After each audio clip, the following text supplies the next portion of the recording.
ચલો હવે આપણે અત્યાર સુધી જે એ પર્વત વિશે છે એ આપણે જોઈ લીધું કે ભાઈ પર્વતના પ્રકાર કેટલા છે એ આપણે જોઈ લીધું. ગેડ પર્વત છે, ખંડીય પર્વત છે, ખંડ પર્વત છે, જ્વાળામુખી પર્વત છે, અવશિષ્ટ પર્વત છે, એ આપણે જોઈ લીધું. પર્વતોનું મહત્ત્વ શું હતું એ વસ્તુ આપણે જોઈ લીધું છે. હવે અત્યારના આ વિડીયોની અંદર હવે આપણે જોઈએ બીજો ટોપિક જે છે ઉચ્ચ પ્રદેશ છે એ આપણે જોવાનું છે. ચલો હવે વાંચું છું ત્યાં બધા ધ્યાન આપો. સમુદ્ર સપાટીથી આશરે 180 મીટરથી વધુ ઊંચાઈ ધરાવતા તથા ટોચ ઉપરથી પ્રમાણમાં પહોળા અને સપાટ ભૂમિ ભાગને ઉચ્ચ પ્રદેશ કહેવામાં આવે છે. હવે જો ઉચ્ચ પ્રદેશ કોને કહેવામાં આવે છે, અહીંયા તમને છે એ આંતરપર્વતીય ઉચ્ચ પ્રદેશનું એક ઉદાહરણ પણ આપેલું છે. અને પહેલાં તેની ઊંચાઈ કેટલી હોય છે, કેટલા મીટરની ઊંચાઈ પર આવેલા હોય છે એ વસ્તુ આપણે પહેલાં અહીંયા આપેલી છે.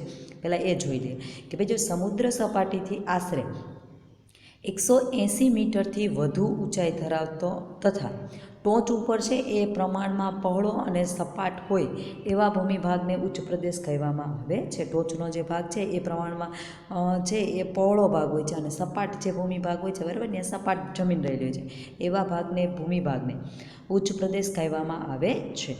પૃથ્વી સપાટીનો 18% ભાગ ઉચ્ચ પ્રદેશ રોકે છે. પૃથ્વી સપાટીની અંદર કુલ છે એ 18% ભાગ છે એ ઉચ્ચ પ્રદેશ રોકે છે. ઉચ્ચ પ્રદેશનું વર્ગીકરણ હવે અહીંયા આપેલું છે. આપણો જે ઉચ્ચ પ્રદેશ આપેલો છે, બરાબર, એનું વર્ગીકરણ કરવાનું છે. ભૌગોલિક સ્થાન અને સંરચનાના આધારે ઉચ્ચ પ્રદેશને 3 ભાગમાં વહેંચી શકાય છે. આપણે જેમ પર્વતોના ભાગ પાડતા હતા, ખંડીય છે, જ્વાળામુખીય છે કે અવશિષ્ટ પર્વત છે, એ રીતના અહીંયા ઉચ્ચ પ્રદેશના પણ 3 ભાગમાં છે એને વિભાજિત કરવામાં આવેલું છે. તો કે કયા તો કે આંતરપર્વતીય ઉચ્ચ પ્રદેશ, પર્વત પ્રાંતીય ઉચ્ચ પ્રદેશ, ખંડીય ઉચ્ચ પ્રદેશ, બરાબર.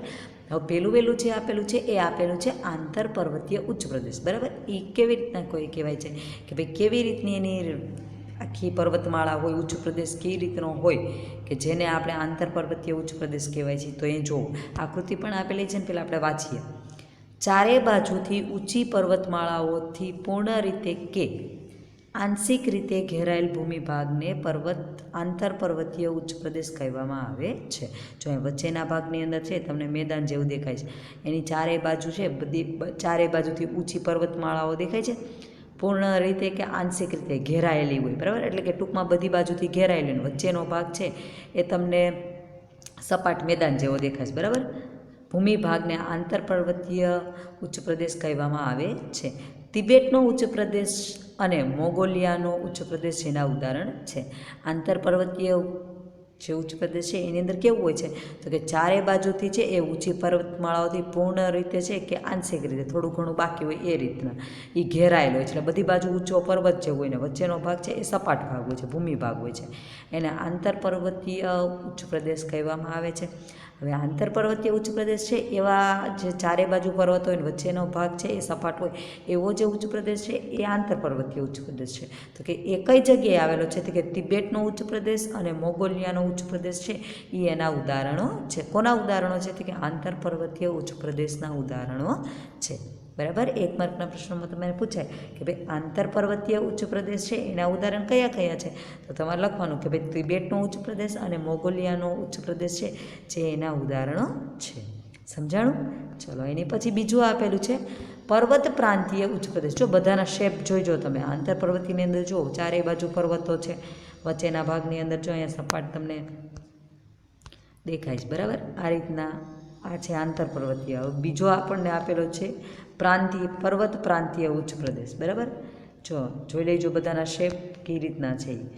પર્વતોની તળેટીમાં એક તરફ સીધો ઢોળાવ ધરાવતા પ્રદેશને પર્વત પ્રાંતીય ઉચ્ચ પ્રદેશ કહેવામાં આવે છે. જો એક બાજુ ઢોળાવવાળો છે આ પેલો ભાગ, પછી બીજો ઢોળાવવાળો ભાગ છે, સીધો ઢોળાવ ધરાવતા, બરાબર, સીધો ભાગ ધરાવે છે એવા પ્રદેશને પર્વત પ્રાંતીય ઉચ્ચ પ્રદેશ કહેવામાં આવે છે. પર્વતોની તળેટીમાં એક તરફ, બરાબર, એટલે કે એક બાજુ સીધો ઢાળ ધરાવે છે એવા પ્રદેશને પર્વત પ્રાંતીય ઉચ્ચ પ્રદેશ કહેવામાં આવે છે. પેન્ટાગોનિયા દક્ષિણ અમેરિકાનો છે. પીડમોન્ટ યુએસનો છે. યુએસમાં આવેલો પીડમોન્ટ છે એ પર્વત પ્રાંતીય ઉચ્ચ પ્રદેશ છે. ભારતની અંદર કઈ જગ્યાએ આવેલો છે કે ભારતમાં માળવાનો જે ઉચ્ચ પ્રદેશ છે જેનું શ્રેષ્ઠ ઉદાહરણ છે. પર્વત પ્રાંતીય પ્રદેશ છે, ઉચ્ચ પ્રદેશ છે, એ ભારતની અંદર ક્યાં એનું ઉદાહરણ બેસ્ટ ઉદાહરણ આવેલું છે? તો કે માળવાનો ઉચ્ચ પ્રદેશ છે જેનું શ્રેષ્ઠ ઉદાહરણ છે. બરાબર. ચલો હવે ત્રીજું જુઓ, ખંડીય ઉચ્ચ પ્રદેશ. બરાબર. ખંડીય ઉચ્ચ પ્રદેશ જો અહીંયા આપેલો છે, કોઈ પર્વત જેવું નહીં, સીધું સપાટ જ જો આપેલું જ છે. જુઓ, સીધો એક જ પર્વત હોય, એક જ ડુંગર હોય એવું આપણને લાગે છે ને. ચલો અહીં જુઓ, ખંડીય ઉચ્ચ પ્રદેશ ભૂગર્ભિક હલનચલનથી ઉચકાયેલા. ભૂગર્ભિક એટલે કે જમીનના અંદરના ભાગની અંદર હલનચલનથી ઉચકાયેલા ભૂમિભાગને કે મોટા ભૂમિભાગ પર લાવારસના સ્તરો ખૂબ ઊંચાઈ સુધી ઠરવાથી ખંડીય ઉચ્ચ પ્રદેશનું નિર્માણ થાય છે. કાં તો લાવારસ છે એ ફાટવાથી જ્યારે ઠરે છે ને ત્યારે જે નિર્માણ કરે છે એ રીતના પણ છે એ આ ઉચ્ચ પ્રદેશનું નિર્માણ થયેલું છે. ટૂંકમાં ભૂગર્ભિક જે હલનચલન છે એટલે કે જમીનનું જે હલનચલન છે એનાથી જે ઉચકાયેલો ભાગ એટલે કે ઊંચો થયેલો જે ભાગ છે ને, બે બાજુથી જમીન નીચી થઈ ગઈ હોય, વચ્ચેનો જે ભાગ ઊંચો થઈ ગયેલો છે, એ ઊંચા થયેલા ભૂમિભાગને કે મોટા ભૂમિભાગ પર લાવાના સ્તરો ખૂબ ઊંચાઈ સુધી ઠરવાથી, બહુ ઊંચાઈ છે એ લાવારસ ઠરવાથી જે ખંડીય ઉચ્ચ પ્રદેશનું નિર્માણ થાય છે. બરાબર. આ ખંડીય ઉચ્ચ પ્રદેશ છે એનું નિર્માણ થયું છે. ભારતમાં મહારાષ્ટ્રનો લાવાનો ઉચ્ચ પ્રદેશ, ભારતની અંદર ખંડીય ઉચ્ચ પ્રદેશનું ઉદાહરણ કયું છે? કે ભારતમાં મહારાષ્ટ્રનો લાવાનો ઉચ્ચ પ્રદેશ છે, બ્રાઝિલનો ઉચ્ચ પ્રદેશ છે, અરબસ્તાનનો ઉચ્ચ પ્રદેશ છે, સ્પેન છે, ગ્રીનલેન્ડ છે, એન્ટાર્કટિકાનો છે, અરબસ્તાનનો ઉચ્ચ પ્રદેશ છે એના ઉદાહરણ છે. આ બધી જગ્યાએ છે એ ખંડીય ઉચ્ચ પ્રદેશ છે એ આવેલા છે. બરાબર. ત્યાંના ઉદાહરણ આપેલા છે. તો કે કઈ કઈ જગ્યાએ? કે ભારતની અંદર મહારાષ્ટ્રનો લાવાનો ઉચ્ચ પ્રદેશ છે એ ખંડીય ઉચ્ચ પ્રદેશ છે, પછી બ્રાઝિલનો ઉચ્ચ પ્રદેશ છે, અરબસ્તાનનો ઉચ્ચ પ્રદેશ છે, સ્પેનનો છે, ગ્રીનલેન્ડનો છે, એન્ટાર્કટિકાનો છે, અરબસ્તાનનો છે, એ બધા ઉચ્ચ પ્રદેશ છે એના ઉદાહરણો છે. બરાબર. હવે આપણને અહીંયા આપણે 3 પ્રકાર જોઈ લીધા. બરાબર. ખંડીય ઉચ્ચ પ્રદેશ છે, બરાબર, પર્વત પ્રાંતીય ઉચ્ચ પ્રદેશ જોઈ લીધું અને આંતર પર્વતીય ઉચ્ચ પ્રદેશ જોઈ લીધા. એની આકૃતિ પણ તમે જોઈ લીધી. બરાબર. હવે અહીંયા છે ઉચ્ચ પ્રદેશ આપેલું છે, એનું મહત્ત્વ આપેલું છે કે ભાઈ ઉચ્ચ પ્રદેશ છે તો એનું શું મહત્ત્વ છે એ વસ્તુ આપણને આપેલી છે. બહુ સ્પીડ નથી થતી ને. ચલો અહીંયા જુઓ, ઉચ્ચ પ્રદેશની લાવાની ફળદ્રુપ જમીન હોય તો કપાસની ખેતી માટે અનુકૂળ બને છે. હવે ઉચ્ચ પ્રદેશ છે, બરાબર, એની લાવાની જો ફળદ્રુપ જમીન હોય ને તો એ કપાસની ખેતી માટે ખૂબ જ અનુકૂળ છે. કપાસ ખૂબ જ સારો એ જમીનની અંદર ઉગી શકે. એટલા માટે એ ફળદ્રુપ જમીન છે એ જો કપાસની હોય તો ખેતી માટે ખૂબ જ અનુકૂળ બને છે.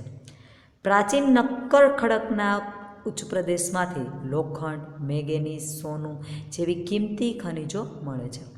પ્રાચીન જે નક્કર ખડકો છે, બરાબર, પાક્કા જે ખડકો છે એ ખડકોના ઉચ્ચ પ્રદેશમાંથી લોખંડ છે, મેંગેનીઝ છે, સોનું છે, એવી કિંમતી ખનિજો છે એ ઉચ્ચ પ્રદેશમાંથી આપણને મળી આવે છે.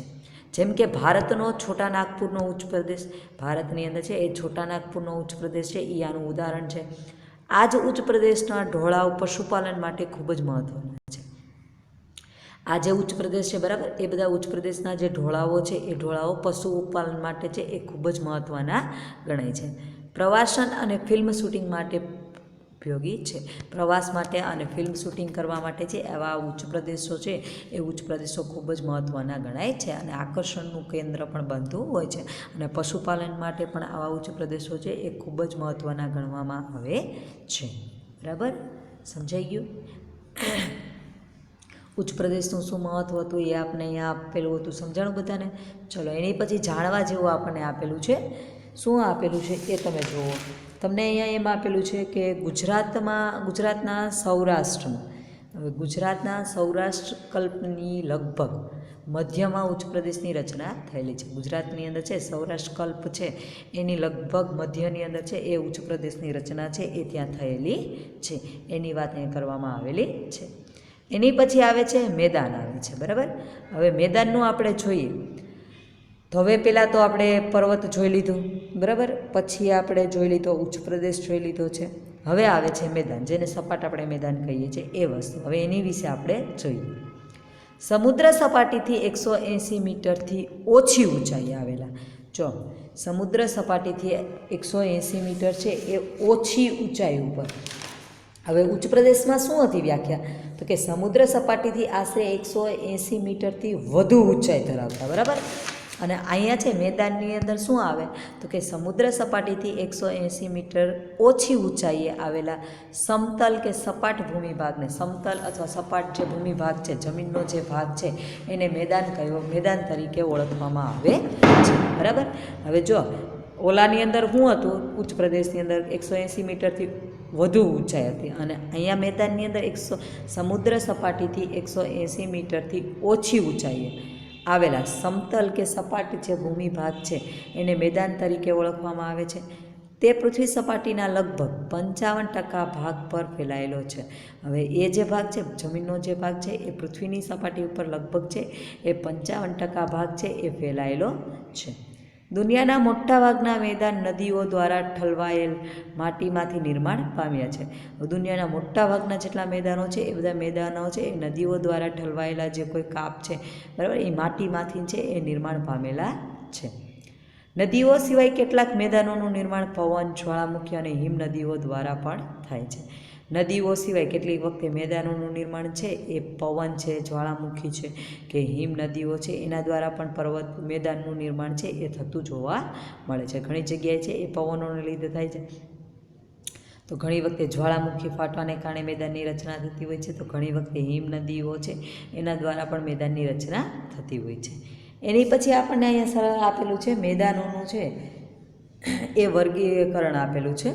બરાબર, કે કયા કયા મેદાનો છે, એના પ્રકાર કયા છે, એ વસ્તુ આપણને આપેલી છે. જુઓ, નિર્માણના આધારે મેદાનોનું વર્ગીકરણ આ પ્રમાણે કરી શકાય. જે રીતના એ નિર્માણ પામે છે એ નિર્માણને આધારે મેદાનના પ્રકાર છે એ પાડવામાં આવેલા છે. કિનારાના મેદાન એટલે કે સંરચનાત્મક મેદાન છે, ઘસારણના મેદાન છે અને નિક્ષેપણના મેદાન છે. બરાબર, આ ત્રણ છે એ મેદાનના પ્રકાર આપેલા છે. જુઓ, પેલું આપેલું છે કિનારાના મેદાન. આ મેદાનનું નિર્માણ મુખ્યત્વે સમુદ્ર કિનારા એટલે કે પૃથ્વીની ભૂગર્ભિક હિલચાલને કારણે સમુદ્ર કિનારાના નજીકનો ખંડીય છાજલીનો ભૂમિભાગ ઉચકાય ત્યારે બનતા મેદાનને સંરચનાત્મક મેદાન કહે છે. હવે જો કિનારાનો મેદાન છે, બરાબર, હવે કિનારો આપણે ખ્યાલ જ છે કે સમુદ્ર કિનારો હોય કે દરિયા કિનારો, સમુદ્ર કિનારા છે, બરાબર, એની વાત કરેલી છે કે જો આ મેદાન છે એનું નિર્માણ મુખ્યત્વે સમુદ્ર કિનારા એટલે કે પૃથ્વીનું જે ભૂગર્ભિક હલનચલન છે એને કારણે, પૃથ્વીની અંદરના ભાગની અંદર જે હલનચલન થાય છે એને કારણે સમુદ્ર કિનારાના નજીકનો જે ખંડીય છાજલીનો જે ભૂમિભાગ છે એટલે કે જમીનનો જે ભાગ છે એ ઉચકાઈ જાય છે ત્યારે બનતા મેદાનને છે એ સંરચનાત્મક મેદાન કહેવામાં આવે છે. આવા મેદાન મોટે ભાગે ભૂમિખંડના કિનારે જોવા મળે છે. આવા મેદાન છે એ જાજે ભાગે છે એ ભૂમિખંડના કિનારે એટલે કે દરિયાના, સમુદ્રના કિનારે આવા મેદાનો જોવા મળે છે. મેક્સિકોમાં અખાતના કિનારે ફેલાયેલ સંયુક્ત રાજ્ય અમેરિકાના દક્ષિણ પૂર્વે આવેલ મેદાન તેનું ઉદાહરણ છે. હવે જો મેક્સિકોના અખાત છે એના કિનારે ફેલાયેલ ફેલાયેલ મેદાન છે, અને બીજું સંયુક્ત રાજ્ય અમેરિકા છે એના દક્ષિણ અને પૂર્વમાં આવેલ મેદાન છે એ પણ આનું ઉદાહરણ છે, જે કિનારાના મેદાન તરીકે ઓળખાય છે. એની પછી આપેલું છે જમીનના તળિયા ઘસાવાને કારણે પણ આવા મેદાનનું નિર્માણ થાય છે. જમીનનું જે તળિયું છે એ તળિયું ઘસાઈ જવાને કારણે પણ છે એ કિનારાના મેદાનનું નિર્માણ છે એ થતું જોવા મળે છે. એનું ઉદાહરણ કયું છે તો કે ઓસ્ટ્રેલિયાનું મધ્યનું મેદાન આ પ્રકારે નિર્માણ પામ્યું છે. ઓસ્ટ્રેલિયા છે એનું મધ્યનું જે મેદાન છે એ આ પ્રકારે જ નિર્માણ પામ્યું છે. એની પછી આવે છે ઘસારણના મેદાન. બરાબર, ઘસારણનું મેદાન છે એનું નિર્માણ કેવી રીતના થાય છે એ વસ્તુ આપણને આપેલી છે. જોવો, અહીંયા ધ્યાન આપો. પૃથ્વીની સપાટી પર સતત ઘસારણની પ્રક્રિયા ચાલતી રહે છે. પૃથ્વીની સપાટી પર તમને ખબર છે સતત ઘસારણની છે એ વાવાઝોડું છે કે પૂર્વના છે એવી કોઈ બી કુદરતી ઘટનાઓ ઘટિત ઘણી બધી થાય છે. એ ઘટનાઓને આધારે છે પૃથ્વીની સપાટી છે એ સતત ઘસારણનો ભોગ બનતી જોવા મળે છે, જેનાથી લાંબે ગાળે પર્વતો તથા ઉચ્ચ પ્રદેશો, નદી, પવન અને હિમનદી જેવા પરિબળો દ્વારા ઘસાઈને મેદાન બને છે. જેને કારણે લાંબા ગાળે છે એ પર્વત હોય, ઉચ્ચ પ્રદેશ હોય, નદી હોય કે પવન હોય અને હિમનદી, આ બધા પરિબળો છે એને દ્વારા ઘસાઈને છે એ મેદાન બનતું હોય છે. આ બધાની અસરો છે એ જમીન ઉપર પડે છે ને એને કારણે એ જમીન ઘસાય અને મેદાન બનતું હોય છે. આવા મેદાન સંપૂર્ણપણે સપાટ બનતા નથી. આ બધા ઘસારણના મેદાન છે એ સંપૂર્ણપણે તમે જુઓ તો સપાટ એ મેદાન હોતા નથી. નક્કર ખડકોની ટેકરીઓ વચ્ચે વચ્ચે જોવા મળે છે. નક્કર જે પાકી ટેકરીઓ હોય છે એ ટેકરીઓની વચ્ચે વચ્ચે થોડા થોડા ભાગની અંદર સપાટ મેદાન છે એ આપણને જોવા મળતું હોય છે. ઉત્તરમાં કેનેડા અને પશ્ચિમમાં સાઇબેરિયાના મેદાન ઘસારણથી નિર્માણ પામ્યા છે. જો ઉત્તરની અંદર છે એ કેનેડાનું મેદાન છે એ ઘસારણને કારણે નિર્માણ થયેલું છે, તો કે પશ્ચિમની અંદર સાઇબેરિયાનું મેદાન છે એ પણ ઘસારણથી નિર્માણ પામ્યું છે. ઘસારણ દ્વારા બનેલ મેદાનોની પેનીપ્લેન પણ કહે છે. ઘસારણ છે એના દ્વારા બનેલું મેદાન છે એને પેનીપ્લેન પણ કહેવામાં આવે છે. બરાબર. એની પછી ત્રીજું આપણને આપેલું છે નિક્ષેપણના મેદાન આપેલું છે. બરાબર. નિક્ષેપણનું મેદાન છે એ આપણને આપેલું છે. નદી છે, હિમનદી છે, પવન છે વગેરે પરિબળો દ્વારા પથરાયેલા કાપના નિક્ષેપણથી સરોવર કે સમુદ્ર જેવા કોતરો ભરાવવાથી આવા મેદાનનું નિર્માણ થાય છે. હવે નિક્ષેપણના મેદાન કોને કહેવામાં આવે છે, એની રચના કેવી રીતના થાય છે, તો કે જો નદી છે, હિમનદી છે, પવન છે વગેરે પરિબળો દ્વારા, એ બધા પરિબળો દ્વારા પથરાયેલ કાપના નિક્ષેપણથી, જે કાપ છે જમીનની અંદર પથરાયેલું છે એને કારણે સરોવર કે સમુદ્ર જેવા કોતરો ભરાવાથી, સરોવર છે જેવી રીતના સરોવર, નાનું એવું સરોવર કેવી રીતના પાણીથી ભરાઈ જાય છે એ રીતના, કે સમુદ્ર જેવા કોતરો ભરાવાથી આવા મેદાનનું નિર્માણ થાય છે. આ રીતના પાણીનો ભાગ ભરાઈ જાય છે અને એને કારણે છે એવા મેદાનોની રચના થાય છે. તેથી તેને નદીકૃત કે કાપના મેદાન પણ કહેવામાં આવે છે. જેથી કરીને પાણી ભરાઈ જાય છે એને કારણે નદીકૃત કે કાપના મેદાન પણ કહેવામાં આવે છે. ભારતમાં છે એ ગંગા છે, યમુનાનું મેદાન છે. ઉત્તરમાં ચીનમાં હવાંગહોનું મેદાન છે અને ઇટાલીમાં પોનું નદી દ્વારા બનેલ લોમ્બાર્ડીનું મેદાન છે એ કાપના મેદાનનું વિશિષ્ટ દ્રષ્ટાંત છે. હવે જો કઈ કઈ જગ્યાએ નિક્ષેપણ એટલે કાપનું મેદાન કઈ કઈ જગ્યાએ ગણાય છે, તો કે ભારતની અંદર ગંગા યમુનાના મેદાન છે, નદીને કારણે બનેલું જે મેદાન છે એ છે. પછી ઉત્તરમાં ચીનમાં હવાંગહોનું મેદાન છે. ઇટાલીમાં છે પો નદી દ્વારા બનેલ લોમ્બાર્ડીનું મેદાન છે અને એ મેદાન છે એ કાપના મેદાનના વિશિષ્ટ દ્રષ્ટાંત છે. આ બધા કાપના નદીના પાણીનો જે કાપ છે એને કારણે બનેલું મેદાન છે એ વિશિષ્ટ એનું ઉદાહરણ છે. જ્યારે મેદાનોનું નિર્માણ સરોવરમાં કાપના નિક્ષેપણથી થાય છે. બરાબર. જ્યારે મેદાન છે એનું નિર્માણ સરોવરના પાણીના કાપને લીધે જ્યારે એ મેદાનની રચના થાય છે ત્યારે તેને સરોવરના મેદાન પણ કહે છે.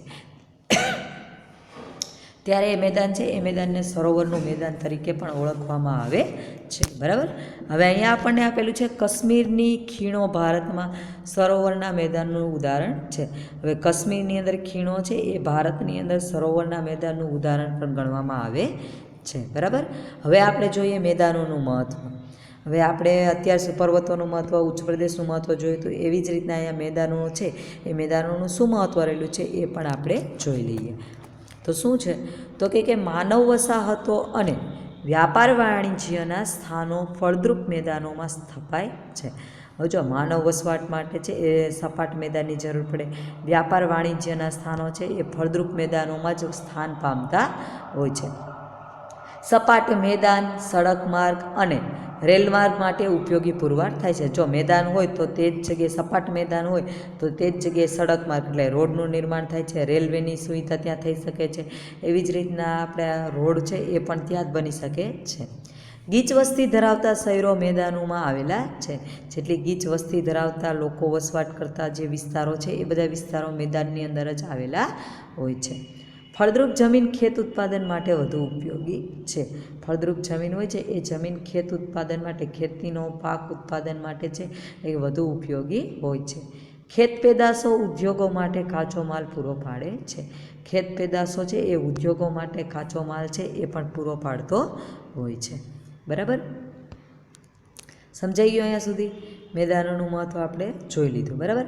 હવે આવે છે ઉપસાગર આવે છે. ઉપસાગર છે એની હવે આપણે વાત કરીએ. સામાન્ય રીતે મહાસાગરના જળભાગોનો આંશિક ભાગ એટલે ઉપસાગર. એટલે સામાન્ય રીતે જે મહાસાગર છે, મોટા મહાસાગરો છે એ જેનો થોડો ભાગ છે આંશિક જળભાગનો આંશિક ભાગ એટલે થોડો ભાગ એટલે ઉપસાગર છે. જે જમીન ફરતે ખુલ્લા વિશાળ સરોવર જેવો આકાર ધારણ કરે છે. જે ઉપસાગર છે એ જમીન ફરતે ખુલ્લા જે વિશાળ સરોવર હોય છે એ સરોવર ખુલ્લું જે એકદમ વાતાવરણવાળું ખુલ્લું જે સરોવર હોય છે એની જેવો આકાર ધારણ કરે છે. ઉપસાગરો વિશાળ અને નાના કદના હોઈ શકે છે. ઉપસાગરો છે એ નાના પણ હોય છે અને મોટા સ્વરૂપના પણ હોઈ શકે છે. ભારતમાં બંગાળાનો ઉપસાગર તેનું શ્રેષ્ઠ ઉદાહરણ છે.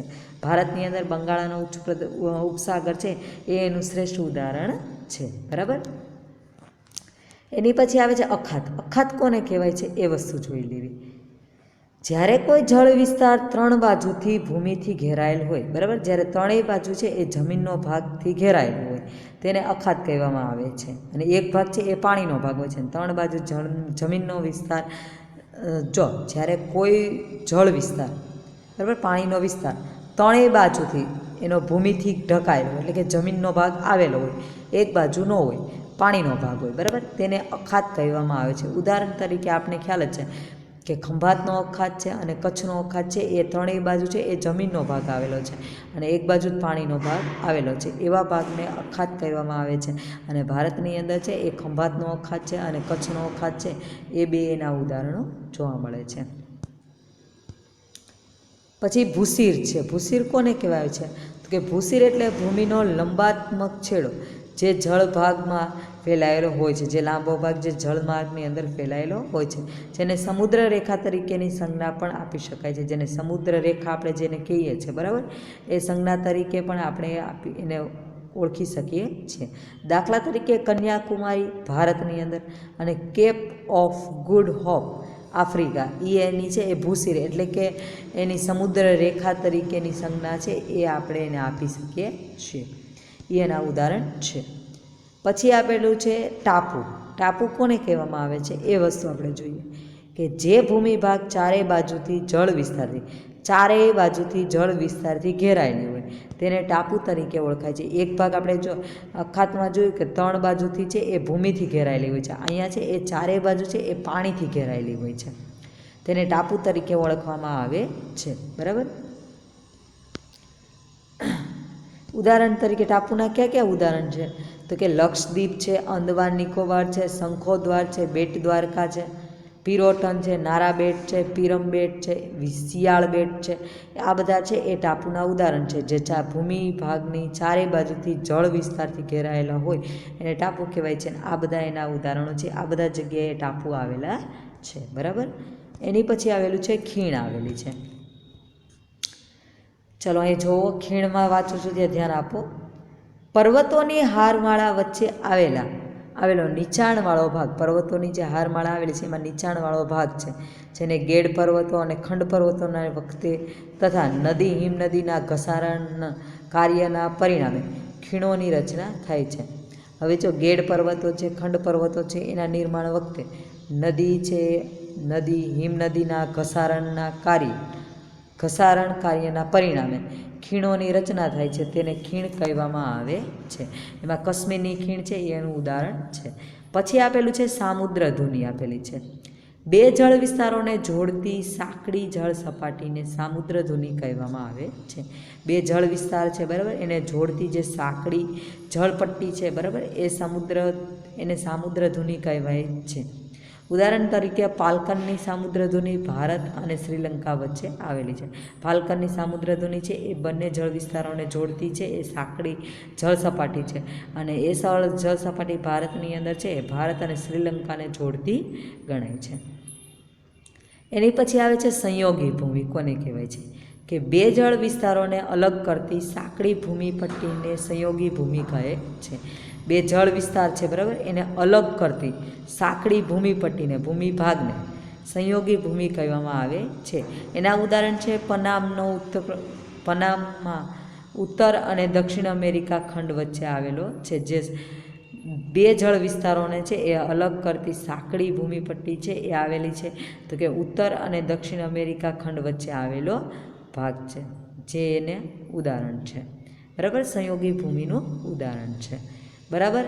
ચલો, અહીંયા આપણે સંયોગી ભૂમિ, સમુદ્રભૂમિ, ખીણ છે, ટાપુ છે, અખાત છે, ભૂશીર છે, આ બધી વસ્તુ તમે જોઈ લીધી બરાબર. મેદાનો છે, ઉચ્ચ પ્રદેશો છે, પર્વતો છે, એનું મહત્ત્વ શું છે, આ બધી વસ્તુ છે એ આપણે આ પાઠની અંદર પાઠના જે તે વિડીયોની અંદર આપણે જોઈ લીધું છે બરાબર. આ પાઠમાં જેને કંઈ ના સમજાણું હોય એ પોતે આ પાઠનો જે તે વિડીયો છે એ વિડીયો જોઈ અને સમજી લેવાનું રહેશે બરાબર. આની પછી તમારી સ્વાધ્યાય પોથીની પીડીએફ આવશે. સ્વાધ્યાય પોથીની પીડીએફની અંદર જે કોઈ પ્રશ્ન આપેલા છે એ ના આવડે એ પ્રશ્નો હોમવર્ક બુકમાં 3 વાર 5 વાર લખી અને પાકા કરી લેવાના રહેશે. એની પછી તમારી ટેસ્ટની પીડીએફ આવશે. એ ટેસ્ટની પીડીએફની અંદર પણ તમને ના સમજાય તો એ ટેસ્ટ છે એ તમારે હોમવર્ક બુકમાં ફરીવાર 3 વાર 5 વાર લખી અને પાકી કરી લેવાની રહેશે બરાબર. આમાં કોઈને કાંઈ પ્રશ્ન સમજાઈ ગયું બધાને? ચલો અહીંયા જુઓ.